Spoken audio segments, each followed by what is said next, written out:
First time I just enjoyed seeing it. What about is it not Maybe they're open. you're going from are you able from the seat or not? You're able to change that. Oh, yes. Oh, yes. You can hear it.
Yeah.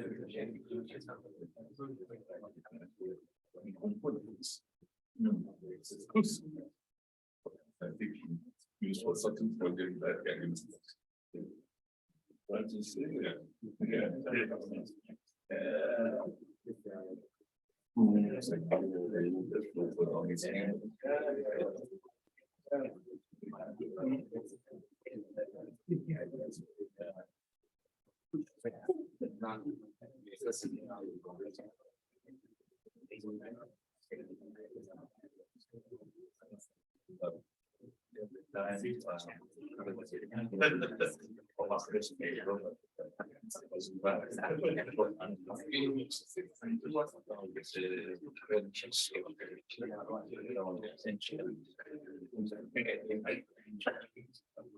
Oh, they started talking about the Ashanti. Oh,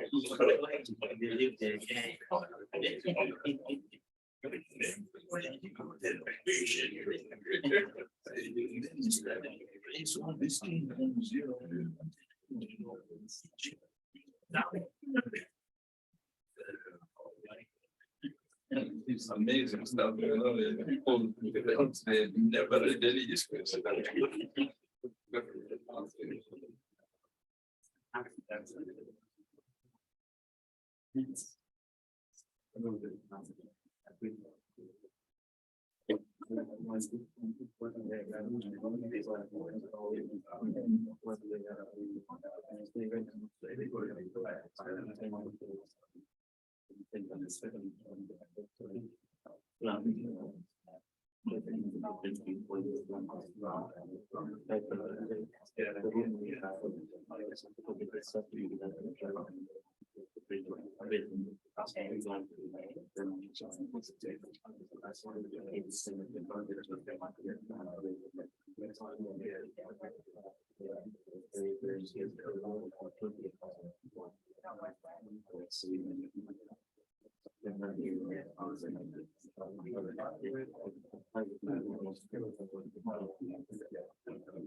Here, too.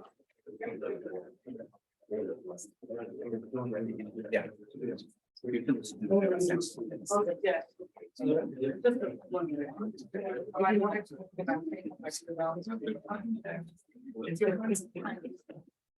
Yeah.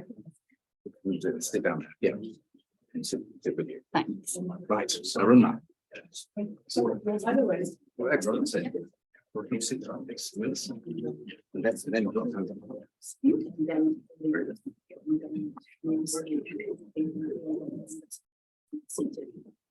Minister will come here. So we get a score by the people there. Yes. Come here. So It's starting. And then she'll have to introduce you. don't speak when it comes You to want- him. You have to make your remarks. Yeah. Yes. No, I won't.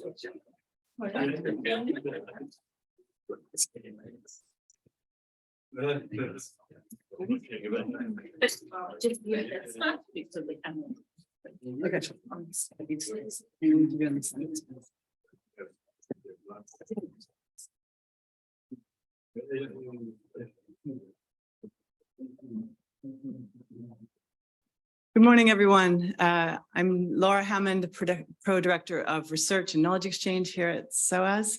And on behalf of SOAS, I'd really like to welcome you this morning to what will be, I'm sure, a very fascinating discussion between our chair, Arunma Oteh, and Minister Andrew Mitchell. Just wanted to welcome you all on behalf of the institution, but also to introduce Arunma.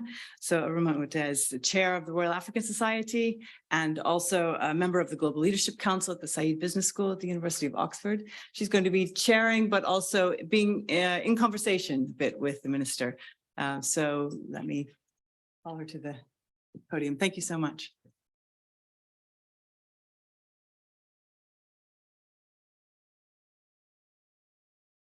Thank you, Laura, Deputy Vice Chancellor of SOAS. Let me join you in, first of all, welcoming our distinguished guest, Right Honorable Mitchell, and all of you, distinguished ladies and gentlemen, who've joined us in person, as well as those who are joining us online. Before I introduce our distinguished guest of honor, permit me to say a few words about the Royal African Society, as some of you guests are attending our events for the first time. We're a 122-year-old charity founded in memory of Mary Kingsley, who, as many of you know, given the recognition that she enjoys across Africa, said that she traveled across Africa to learn and not teach Africans, and to promote and not to preach to Africans. Since we were established in 1901, what we've sought to do is to amplify Africa's voice on the continent, in the UK, and globally through various channels. We're the hosts of the widely acclaimed biennial Africa Film Festival, Film Africa, which some of you joined in November last year.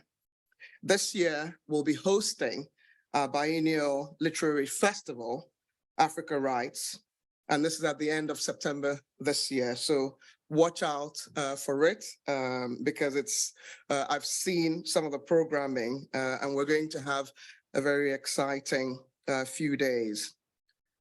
Many of you know that we host Africa's #1 academic journal on Africa, African Affairs, and our Africa Arguments web platform has 1.5 million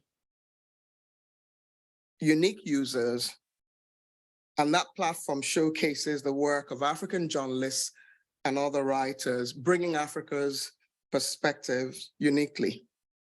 We host events that promote Africa, African public and private sector perspectives, and carry out research on topical issues for Africa. We're able to bring together perspectives of senior African government officials, senior African business leaders, senior UK and global business leaders, senior UK and government officials. And many of you remember that we recently hosted the president of Zambia and the Vice President of Nigeria spoke at a seminal climate event. Let me now turn, I forgot to mention, we're also, of course, the ASA UK, the African Studies Association UK is also a sister organization. Let me now turn to why we're here today and introduce our distinguished guest of honor. He has been the Conservative MP for Sutton, Coldfield, for over 20 years, since 2001. And he's a graduate of the other university, not Oxford, Cambridge University. He's had a lifetime commitment in development and has traveled in Africa many times, both when in government and when not in government. He served as Secretary of State for Development from 2010 to 2012. Prior to that, he was Shadow Secretary of State for Development from 2005. And of course, subsequently, he was Chief Whip. He was brought back into government last year by Prime Minister Rishi Sunak to be the Minister of State for Development and Africa, with the right to attend cabinet meetings. Few British politicians know more about development or Africa. So I'm delighted to welcome you, Right Honorable Mitchell. I do want to share this from a very personal perspective. Many years ago, when I worked for the African Development Bank, I believe, Right Honorable Mitchell, you led a bipartisan team of MPs who came to the African Development Bank to understand the unique value that the African Development Bank brings and how it does what it does. And that led to you leading the support for the replenishment of the African Development Fund. So I've seen firsthand the value of your wealth of experience, your passion, and your commitment to Africa's economic development. I know no person who's better than yourself to lead the development agenda, to lead and rebuild the relationship with Africa than yourself, because of your commitment, passion, and your wealth of experience. I'd like to welcome you so we can hear from you, and I look forward to our conversation. I also just want to ask you, we don't have a lot of time, so what I suggest is that you start to think about your own questions. I'll ask 2 questions first, and then open it up for those in the room here to ask questions. I'll ask people to introduce themselves and make either a comment or ask a question. You can't do both. You can't do 2 questions. So be prepared. But let me, without further ado, hand over to Right Honorable Mitchell. Thank you very much.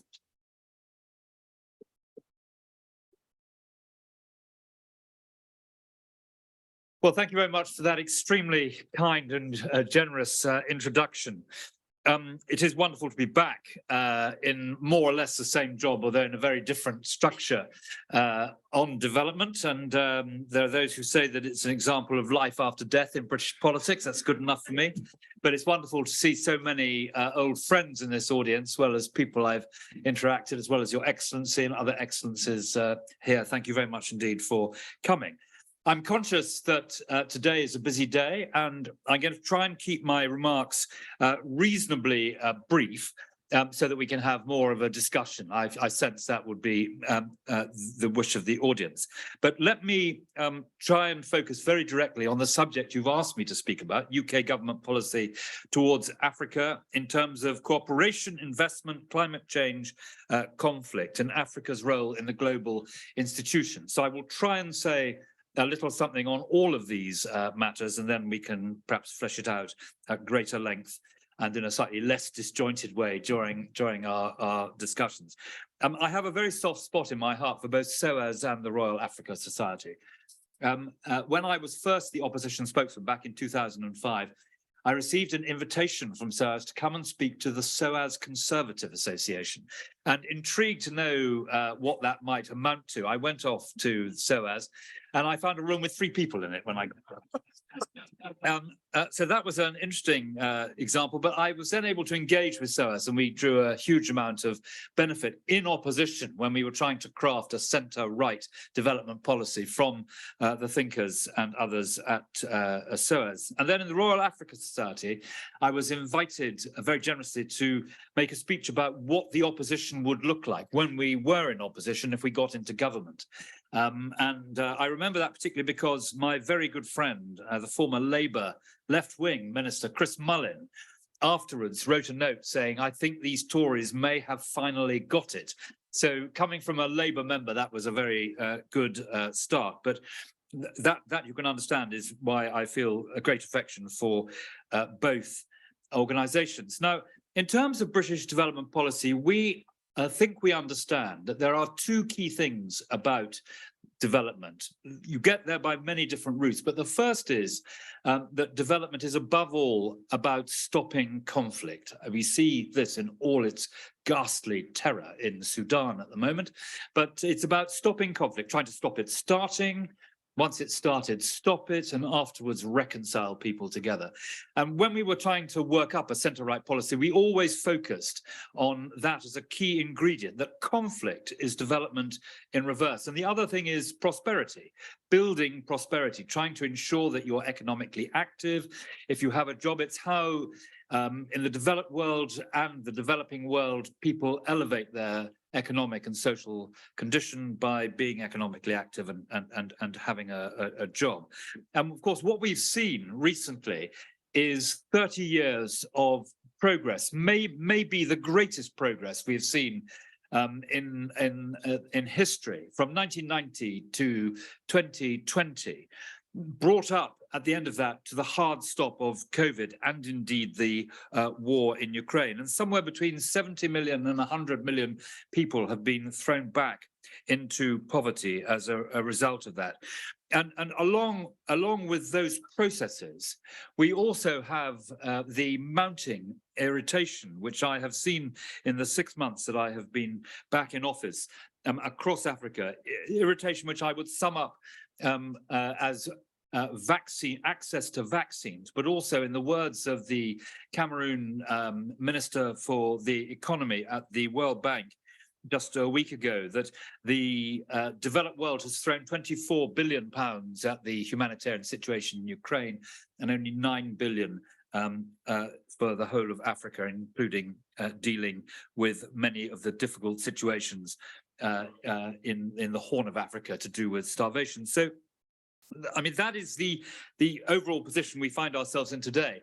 And then turning to the specifics, other subjects in climate change, we are aware, of course, that there is a mounting dissatisfaction with the delivery of the promises that have been made at many of the COPs. We understand that it is the poorest parts of the world that suffer first and hardest from climate change. I was in Niger recently. I saw for myself there in this very poor country the real challenges of poverty and climate change. The fact, for example, that every single day in Niger they lose through climate change and the growth of desertification, the equivalent in arable land of 500 football pitches every day.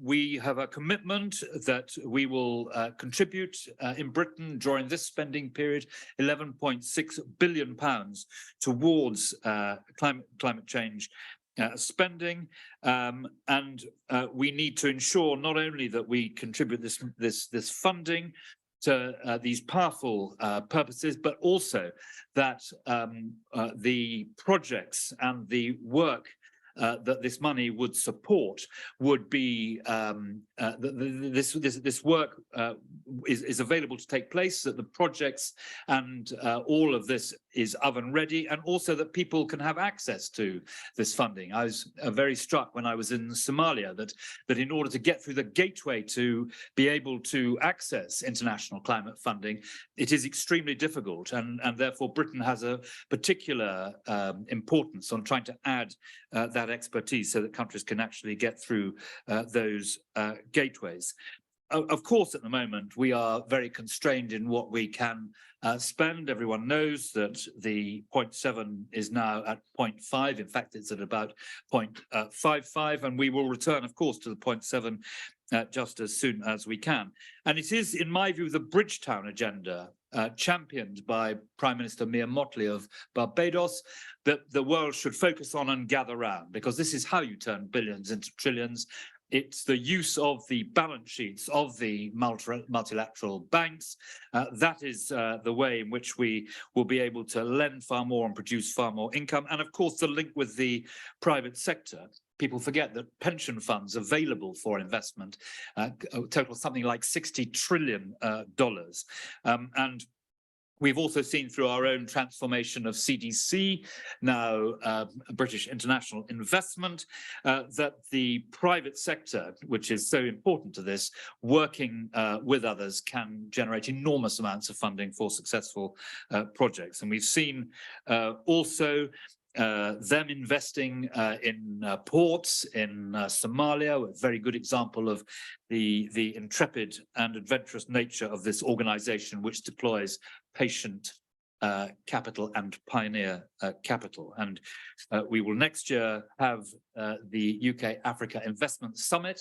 It will be a very big occasion chaired by our Prime Minister, and will invite from many countries in Africa their leading politicians and business people to come to London, and I hope it will generate millions of jobs and billions of pounds in investment. So then if I move on to conflict, as I said in my earlier remarks, we see this in all its awful fury in Sudan today, but Britain is trying to focus on a number of things which are of particular importance to us. We believe that putting girls and women at the front of everything we do in development is vital. Women obviously suffer in ways with which we are all too familiar.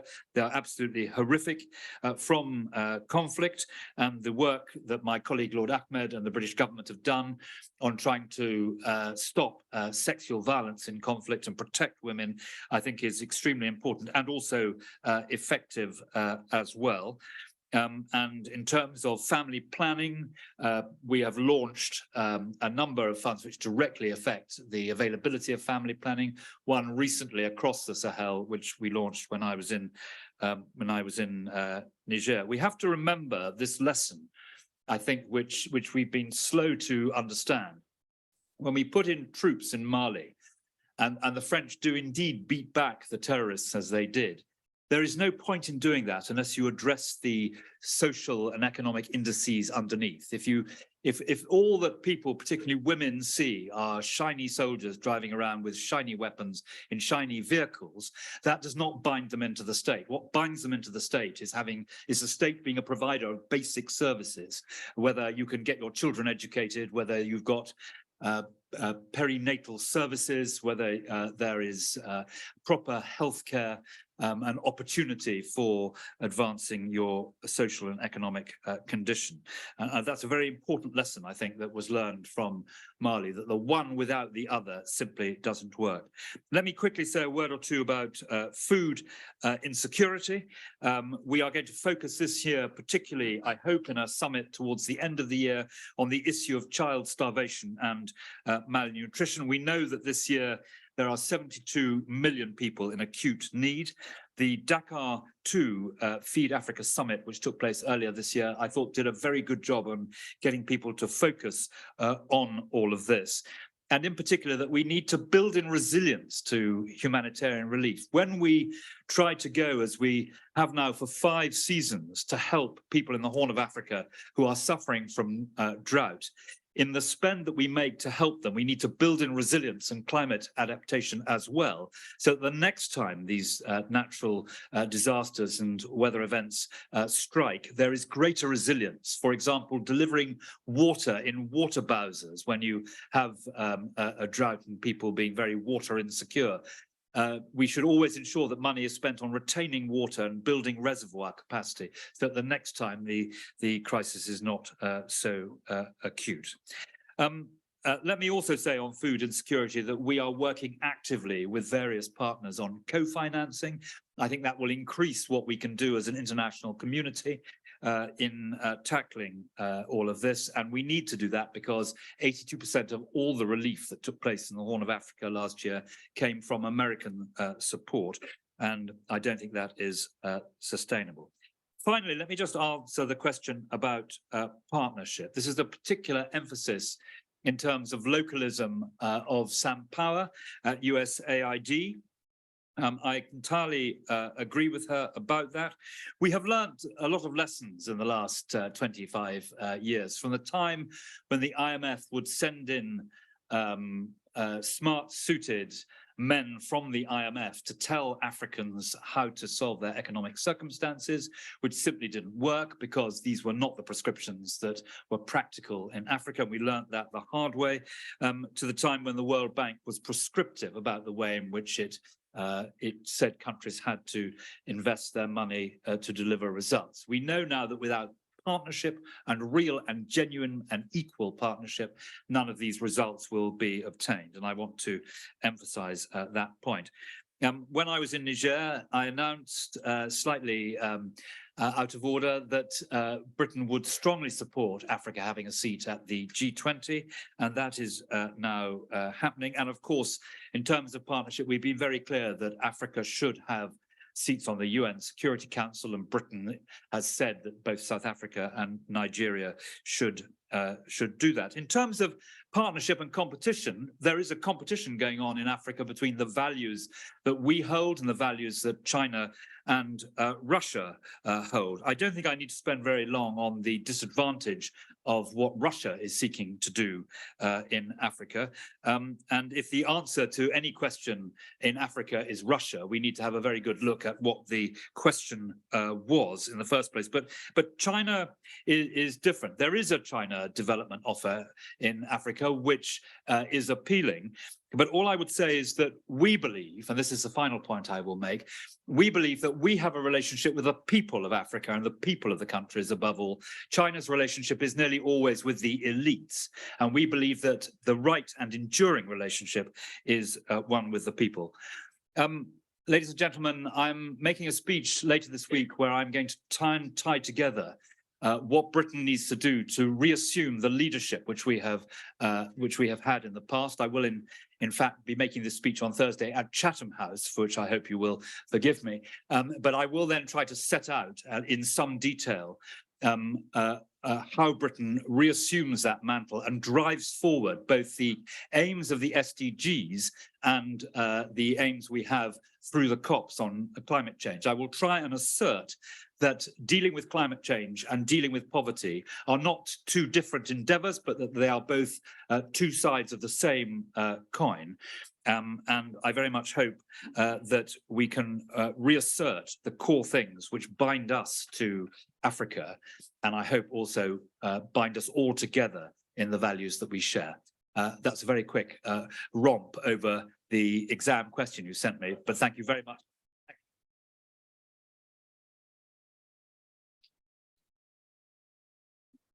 I think you need to join me in applauding Right Honourable Mitchell again. That was 105%.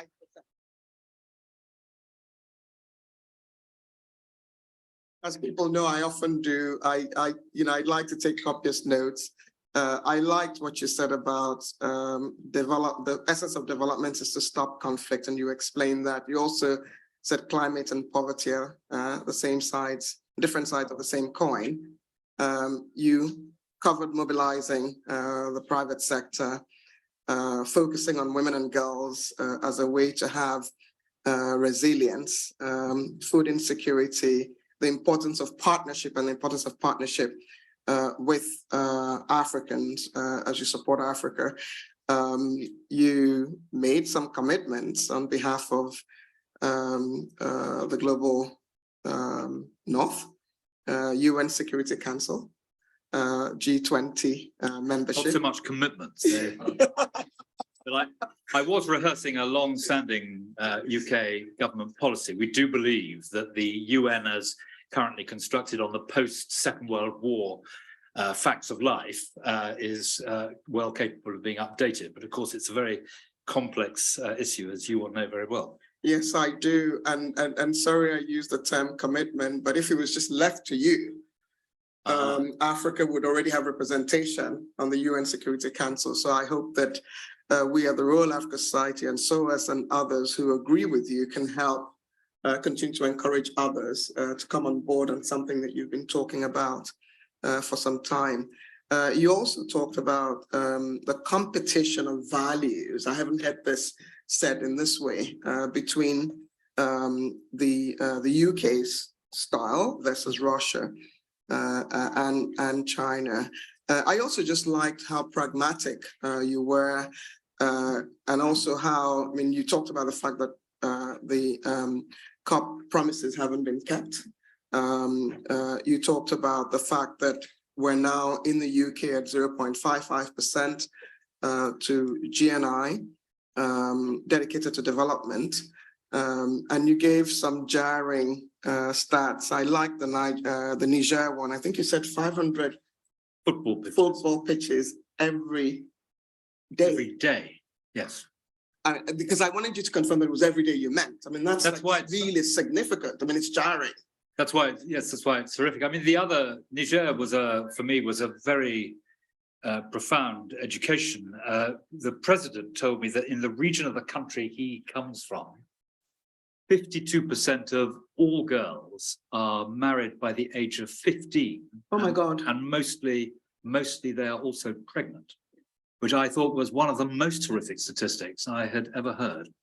But it underlines why, as part of the international development strategy we have in Britain, we put girls and women right at the forefront of everything we do in development. And I learned many years ago that unless you see development through the eyes of girls and women, you miss such a large part of what really matters.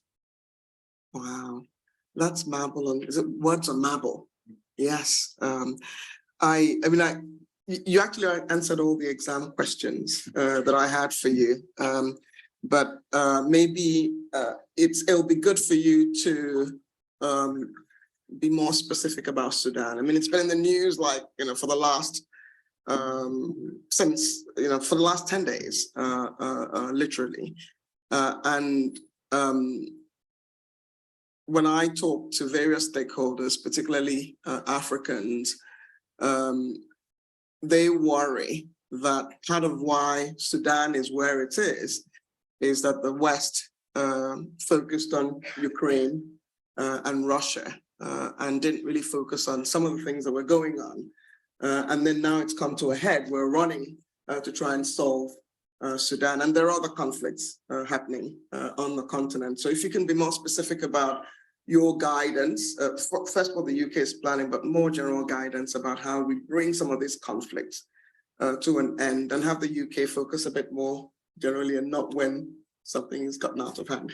Well, that's a very interesting analysis. I mean, I think I'll park whether or not if we had been right on top of what's happening in Sudan, it would be any different. Because, of course, this is not an ideological contest. It's about power. And it's two generals fighting for power. And, we went into crisis mode in the government. We have 200 officials working together across government seamlessly in the crisis center in the Foreign Office.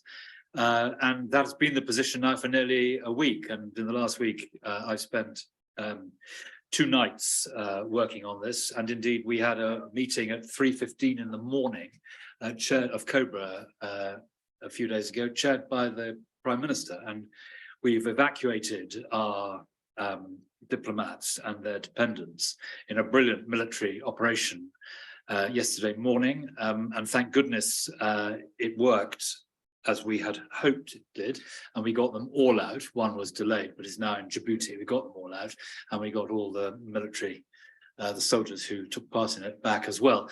And we did that not because we just wanted to take our diplomats out and leave the rest of the British citizens go hang. It was because the diplomatic community was being targeted in a totally lawless, no ceasefire binding atmosphere, with one European diplomat held up at gunpoint.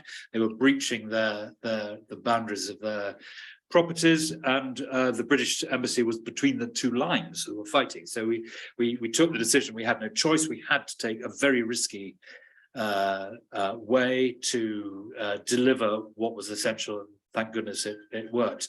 So we are in crisis mode over this. Of course, what is required is a ceasefire, and one that binds. All the ceasefires have been 3 or 4 ceasefires so far, which have not bound people in.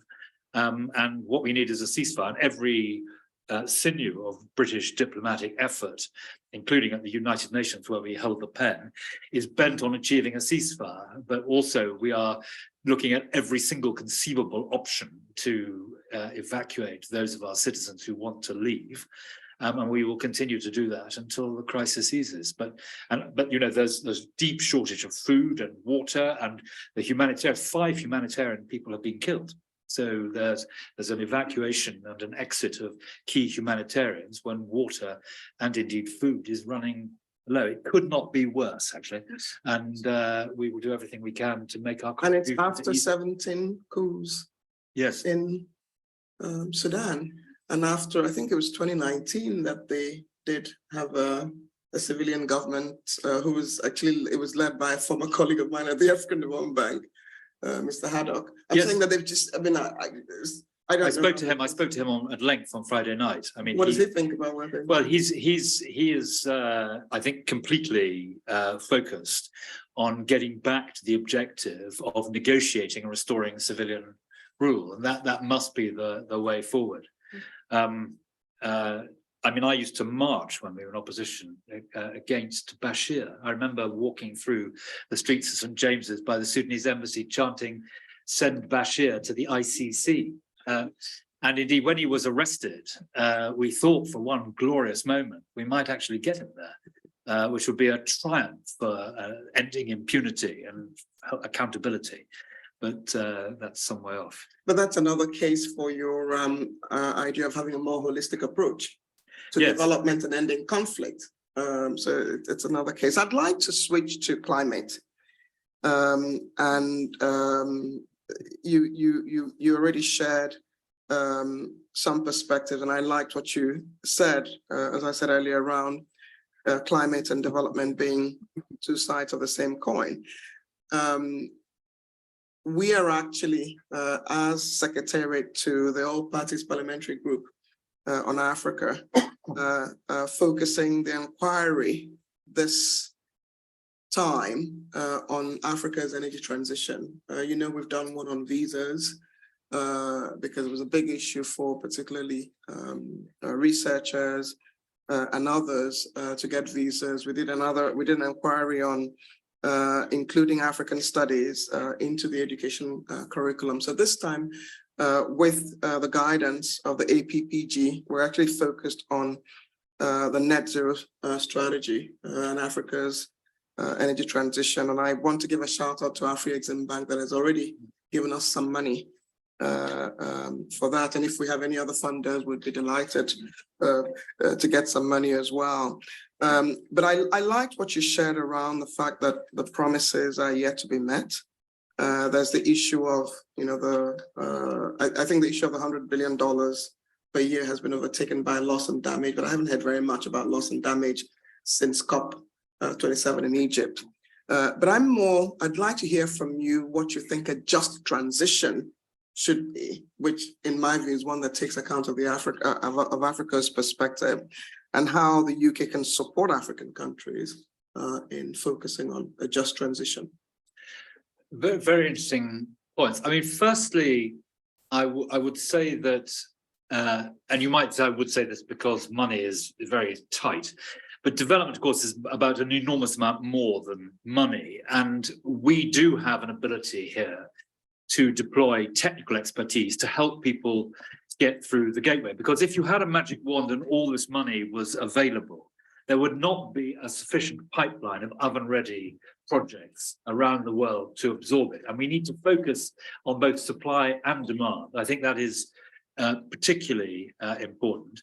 And also in a country like Somalia, you know, they've got key people there running the country, but in terms of the expertise of getting through that gateway, as I said in my remarks, they need and deserve and should get support so that they can get the documentation right, so they can move forward on adaptation, particularly, but also on mitigation of climate change. So we need to find ways of doing that, and I think technical expertise can be deployed very effectively to help, and that's something that Britain would want to do. I mean, also particularly reverting to the Bridgetown agenda. Mia Motley said to me, I'm going to lift it from my speech later this week. She said to me, it's extraordinary to her that you can save this enormous bank in California in 3 days. Yes. Ghana, after 2 years, still waiting for the creditors to sort out their position. I'm sorry, Zambia is still waiting. Ghana is still waiting too, but Zambia is the particular one that I was thinking of. And, it's true that the international community can invent quantitative easing to sort out their problems, but they can't find the money to save the planet.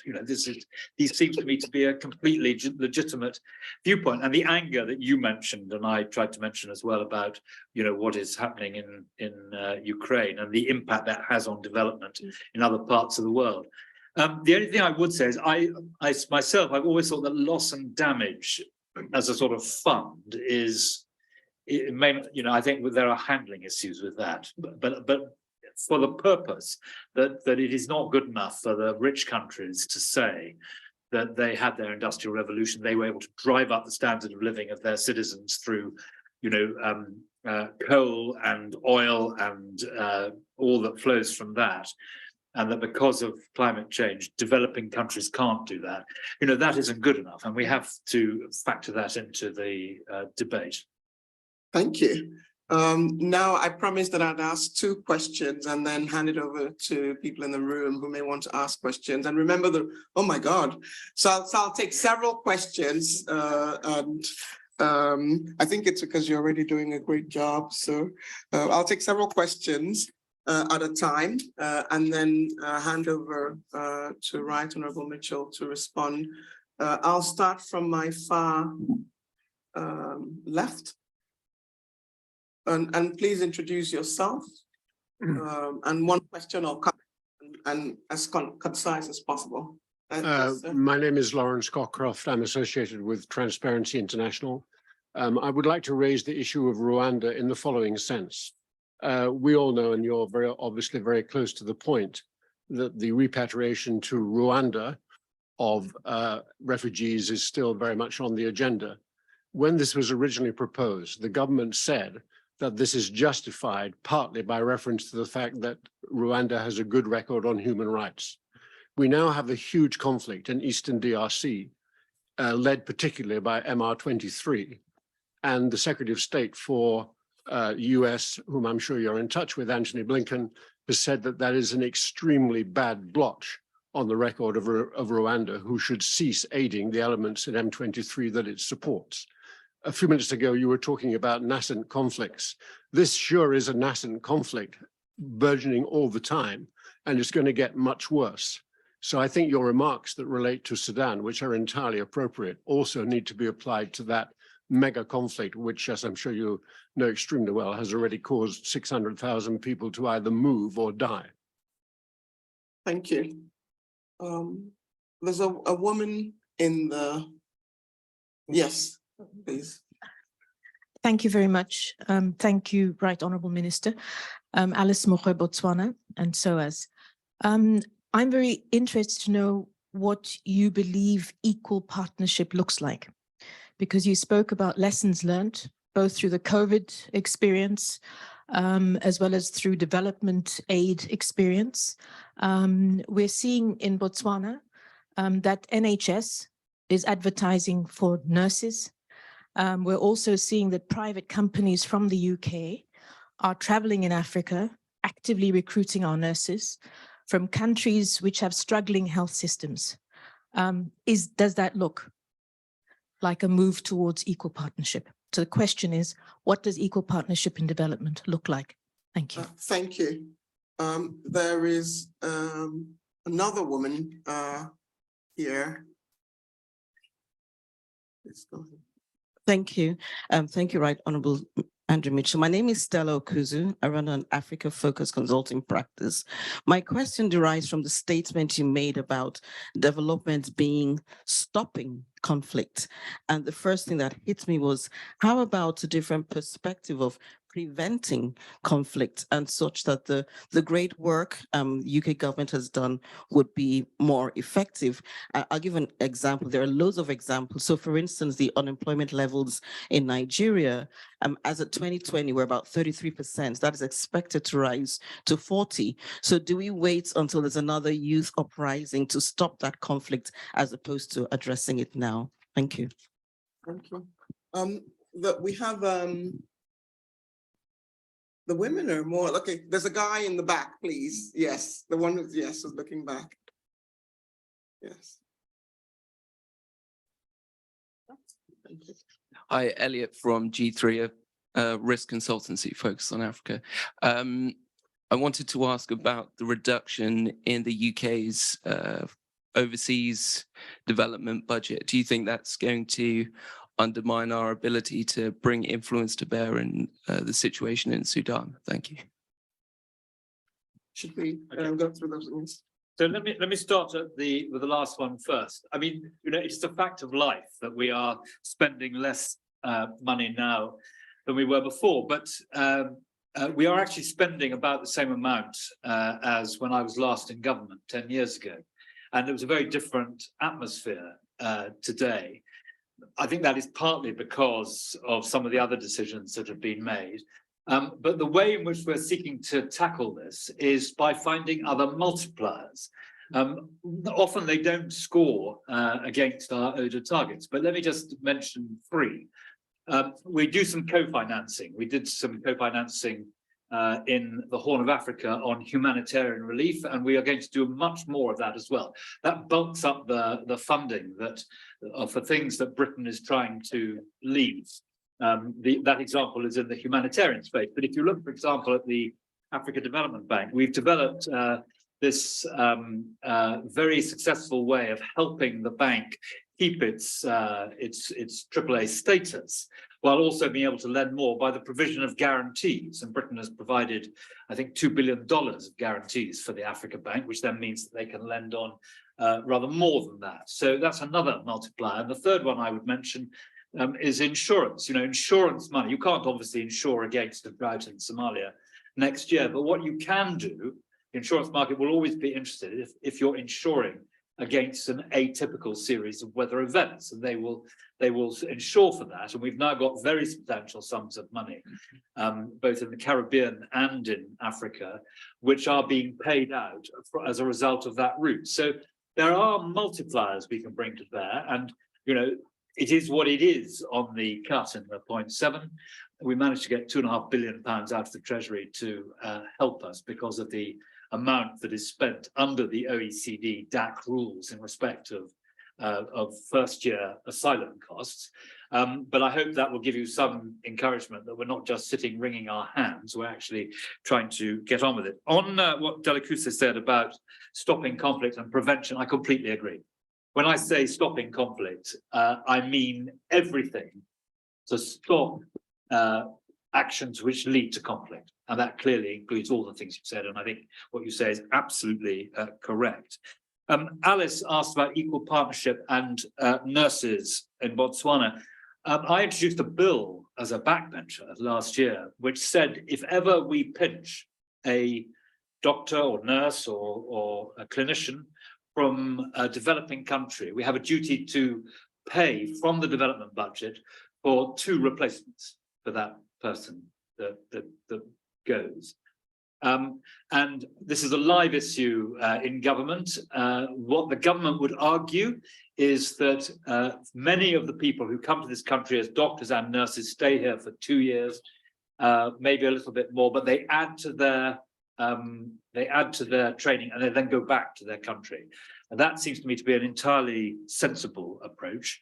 But I absolutely recognise the point that you made that taking doctors and nurses from poor countries is a form of reverse aid for Britain, and it's not acceptable unless they are adding to their training here and taking back that skill to their country to assist the growth of the health system. And finally, Lawrence, on Rwanda and asylum. I mean, I don't think there are human rights issues myself for the proposition that we will send asylum seekers to Rwanda.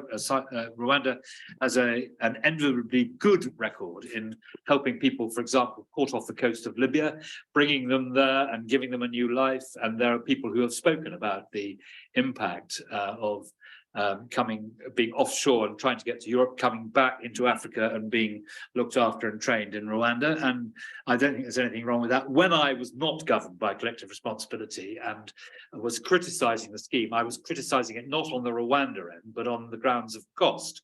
But the Prime Minister has now done most of the things that we as backbenchers said needed to be done to stop this incredibly dangerous slave trafficking business of bringing people across the channel. Prime Minister, having drilled into the issue properly, has come up with a whole series of measures which, joined together, you will have noticed, have quieted the opposition on the Tory backbenches which existed before. In terms of the M23 and the DRC, Britain has made it absolutely clear that we condemn all violence that has taken place in the east of the DRC and in the north and south Kivus. We condemn that. I mean, I think it's a complex situation because, of course, the colonial border divides up Tutsis who are often related to those who are in Kigali. So it's a complex issue, and we should have a certain humility in addressing it in very stark terms. But be in no doubt that whether it's the M23 or the lack of order that the DRC government is presiding over in the east, we condemn all violence. We are very conscious of the impact. When I was last in government, I went into the Kivus with the United Nations, and I saw for myself, and I heard from women leaders there about the impact of all of this on their lives. And it was a heart-rending, gut-wrenching experience to see the appalling circumstances that exist there. And I think I'm right in saying that something like, over the course of this long conflict, something like 5 million people have lost their lives. So the scale of death and disaster there is immense. Wow. I will put, let me ask mine, because I think we're running out of time, and I got your office to give me 5 more extra minutes. So I'll put in some of my own, one of my own questions, which is very important. So we have, because our membership at the Royal Africa Society is individual membership and the corporate sector. And I see my Vice Chair, Jide Olarawaju, who is a partner at TPG, and I see a number of others. And of course, you and Chinelo have met, who runs the Africa Investment Platform of the African Development Bank. I really liked your response about the multiplier effect. So the approach is, we will put our own money as much as we can, but we'll try and create instruments that enable us, make sure that sufficient resources are coming to Africa.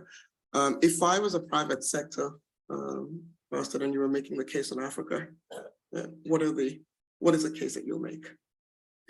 Oh, I think it's overwhelmingly about the development of renewable energy. It is the opportunities in what used to be called pro-poor business investment, businesses which actually really help to build the sinews of state provision and so forth. And also, I think with people like BII, I mean, this is the real example. BII is the British government's development finance institution. And it's the 100% owned by the taxpayer, private sector investor. And there are those in the audience who will remember that 10 years ago it had 47 employees. It was just a fund of funds, and we brutally reformed it in opposition. But you know, the deal is that the shareholder determines what happens, and as a result of that, they've now got 600 people. They're specialists. They are investing in the developing world. And consider this one statistic. Over the last, I think it's 5 years, they've paid tax, won't always be well spent, but they've paid tax of, I think, $10 billion, extraordinary amount, principally in Africa, and they are employing directly and indirectly 1 million people. So potentially that's 1 million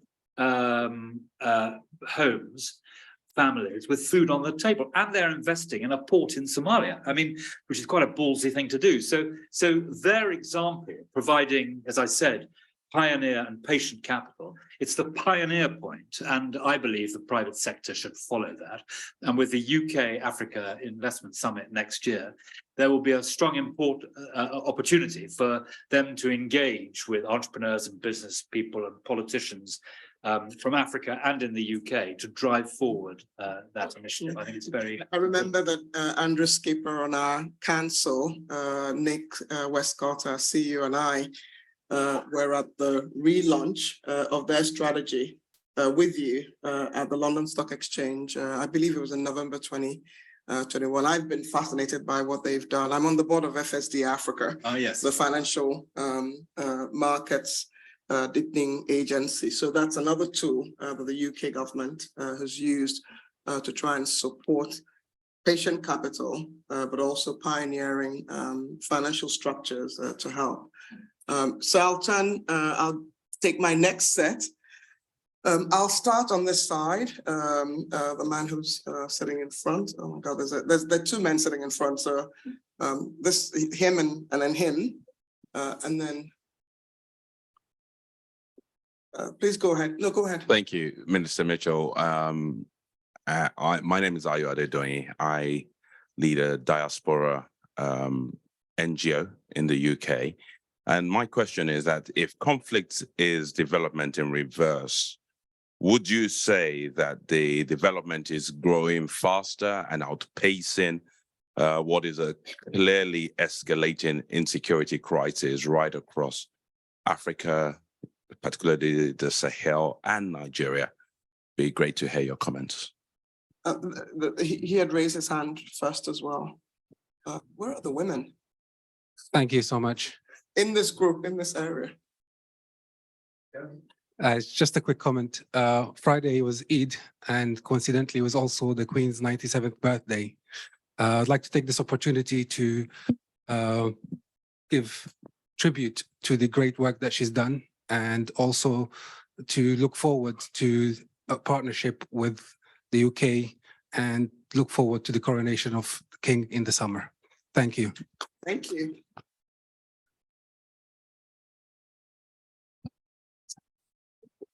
The same woman again?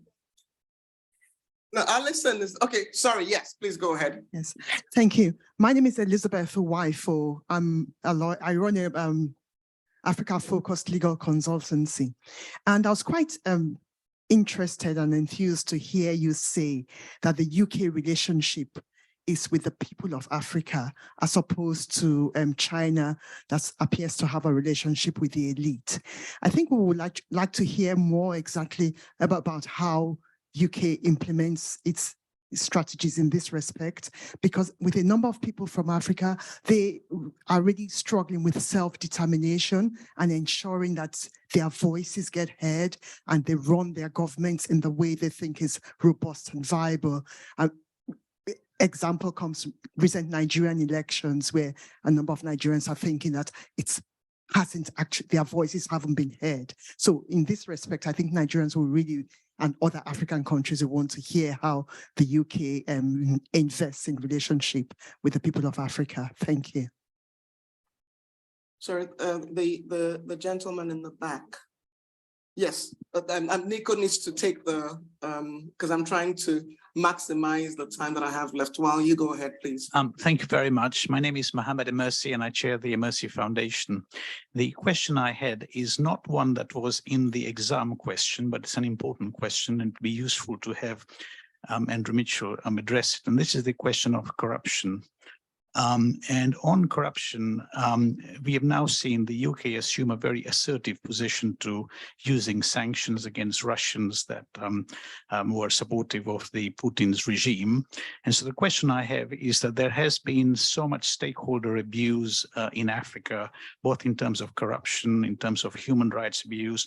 The democracy index indicates that it's sliding down.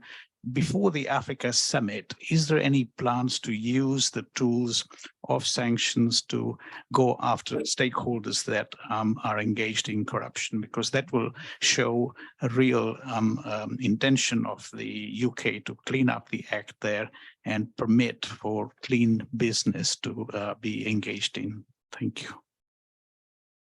We'll have one final question, because I've actually eaten up the 5 extra minutes I was given. And I also need to acknowledge that we have a number of questions coming from online participants. One of them was the issue around how do we justify spending aid on refugees in the UK? And I think there are a number of others, but it feels like, Right, Honourable Mitchell, we're going to have to send many other questions to your office because there's so many questions online, and I'm just taking the one that was the most common. So please go ahead. Okay, will you give me an extra 5 minutes, Amy, or no? We have to. Okay. Just get okay. one more question, then I'll try and knock them off. Okay, thank you. Hello, thanks. I'm Joseph Brammer from Art Group International. We work with supporting SGBs across Africa to access finance and fundraising efforts. The issue of access to finance in Africa is huge, particularly for small growing businesses and those that are pioneering solutions to advance the SDGs. What we have found in our work repeatedly, and the academic research backs this up, is that whilst funding is available, particularly from the likes of USAID and FCDO, it disproportionately goes to foreign-owned firms in Africa rather than domestically owned businesses. This is mainly because the grant landscape isn't equitable and domestic firms don't have familiarity with applying for investment, grants, bid writing experience, etc. So I would like to know what the UK government is going to do to make the process in applying for grant funding, particularly from FCDO, more equitable for African-owned small growing businesses. Thank you. So thank you very much, Steve. So on that last question, I mean, I'm not sure whether you're talking about investment in business or grants. You know, we do invest through PIDGE, for example, which is one of the British investment tools, along with the Export Credit Agency and so on. We do invest specifically in indigenous businesses. And if you were to talk to BII, they would tell you that a lot of their business relationships are backing businesses that have already been established, that are African in every way. So I think it's probably a longer discussion, but we are very alive to the importance of that. You had the online question about spending aid on refugees. I mean, the short answer to that is that under the OECD DAC rules, it's very clear that the expenditure on people coming here seeking asylum in the first year is an eligible expense under those rules. And I'm very wary of supporting opening up the way the rules operate, because I know that there are predators out there who would be seeking to take the money for things that we wouldn't necessarily regard as development. So I'm very wary of that. The rules do get tweaked from time to time. You have to have agreement from everybody. Everybody turns up with their shopping list of how they would like them changed. So changing the rules is not easy, but I'm obviously concerned that there could be an attempt from other parts of the British government to spend aid money on wider objectives, and I would be very wary of that. Mr. Mercy's point about corruption and sanctions. I mean, corruption is the cancer that afflicts development, because people shy away from a lack of transparency and a lack of the rule of law, and corruption is at the heart of that. I can reassure you that one of the 7 priorities that the Prime Minister set out in the integrated review refresh that was published a couple of months ago is specifically clamping down on dirty money and money laundering and corruption. And Britain, you know, we have a big dog in the fight on money laundering, because a lot of it comes through London and British territories. So we are very alive to that, and I hope we're going to be able to do more on clamping down on money laundering and dirty money. Elizabeth asked a very interesting question about how African self-determination, mentioning particularly the Nigerian elections. I had the privilege and pleasure of seeing all the major candidates, or four of the major candidates, plus the Electoral Commission, when they came to London before the elections. And you know what, the way we interact specifically to the point that you made is through supporting civil society and election monitoring and so forth. And that's the support for civil society is how we try and ensure that the voices of people in Africa rather than elites are heard. And I think that is very, very good expenditure. Gentleman over here mentioned Her late Majesty and the King. Thank you very much for what you said. I mean, the truth is that the King, through the Commonwealth, has quite extraordinary convening power. And, you know, we know through his great interest in climate change and his great interest in a lot of the issues that the Commonwealth cares about, we care about, that he can really move the dial, and we honour and respect that, and we try to use it, you know, whenever we can. Final question was about, which is quite a long question, is about the growing insecurity across the Sahel, this whole belt of Africa, through you know, from the left-hand side to the right-hand side, from northern Nigeria across the Sahel, and then heading down through Sudan and into Somalia. And I was in Somalia just before Christmas, and I noticed that things were very much better than when I had been in Mogadishu 10 years before, and driving up to the Villa Somalia from the airport. When I was there 10 years ago, every single building was shot up. No one was on the streets. There were critical feeding stations along the way on the left-hand side. And indeed, while I was in the Villa Somalia, there was a round of machine gun fire outside. This time, lots of people around. Many of those buildings have been rebuilt, lots of markets. And the truth is that, touch wood, you know, we are beating back Al-Shabaab in Somalia and giving the country, helping the government of that country, very good president, reassert the opportunity to show good governance and show why supporting our central government has got some value to your life and economic and social circumstances. So there are bright spots, and I talked about the lessons of Mali, about what you have to do to try and build back security and ensure that people do not fall prey to terrorist recruiters. I think there's a lot more work to be done on that. I think there's the fund I mentioned, the £33 million we are putting into this new Sahel Fund, which will particularly seek to help women, above all, to determine whether and when they have children, to have the right to family planning and so forth. I think those are things which can help, but there's no doubt at all that the challenge of security across Africa, made infinitely worse by what is happening in Sudan, is a very big challenge indeed. Oh.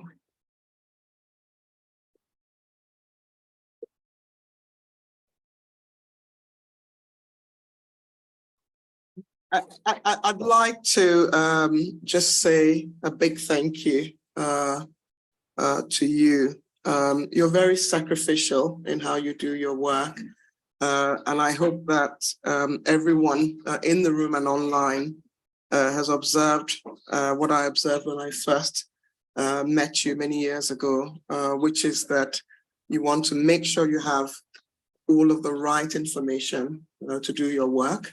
You're focused on execution. You're very candid about assessing issues, but you also have a vision of what you want to see in the future. Thank you so much for being so caring of Africa. Thank you for being an exemplary leader. And I hope that other politicians will emulate you in the way that you do your work. Thank you.